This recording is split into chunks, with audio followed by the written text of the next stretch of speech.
Para sa mga swabing balita mga lords, marami nga po ang nag-aabang ng bakbakang Manny Pacquiao versus Mayweather rematch. Dahil inaabangan nga po ng ating mga kababayan at maging ng buong mundo mga lords, kung madudungisan nga ba ang pinagmamalaking undefeated na record ni Mayweather na 50 wins at walang talo. At kung makakabawi na nga ba ang ating pambansang kamao sa kanilang rematch na gaganapin sa September 19 taong kasalukuyan. Ayon nga po sa balita mga lords, ang laban ng Manny Pacquiao versus Floyd Mayweather 2 ay maaaring mapostponed at magkaroon ng delay. Maaari na po itong ganapin sa January taong 2027. Dahil si Floyd Mayweather nga daw po ay mayroon pa itong dapat tapusin na kontrata. Ang exhibition fight nila kontra Mike Tyson nagaganapin naman ngayong paparating na September 12. Medyo komplikado talaga mga lods ang kanilang schedule.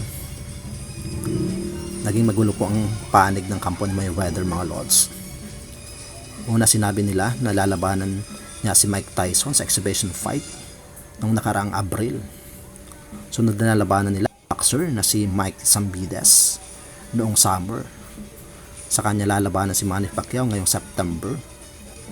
Ang daming commitment na ginawa ng kampo ni Mayweather mga lords. Kaya nagkaroon ng amberya ang kanilang mga pangalawang salpukan. At ang papabalita pang mga lords na mayroon pa siyang mga kasong kinakaharap na felony sa US. Sana maayos ni Mayweather mga lords ang lahat nang matuloy ng kanilang bigating salpukan ni Manny Pacquiao. At sayang naman ang ginagawang puspusang training ng ating pambansang kamao mga lords. Sa kabilang banda naman mga lords, matapos nga po ang impresibong panalo ni Casimero kontra Luis Nery via 4th round technical knockout, General Casimero ay pumirma na nga po ng tatlong malalaking kontrata sa kamay ng Japanese promoter na si Koki Kameda. Unang laban nga po niya ay para sa title eliminator. Pangalawang laban ay para sa world title fight. Pangatlong laban para sa title defense mga lords, kung sakaling magiging matagumpay sa kanyang unang dalawang laban.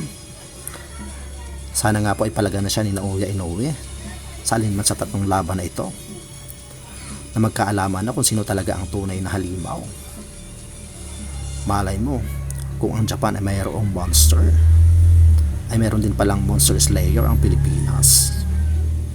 Para sa iba pang mga swabing balita mga lords, palike na lang at pasubscribe ng aking munting channel. Maraming salamat po.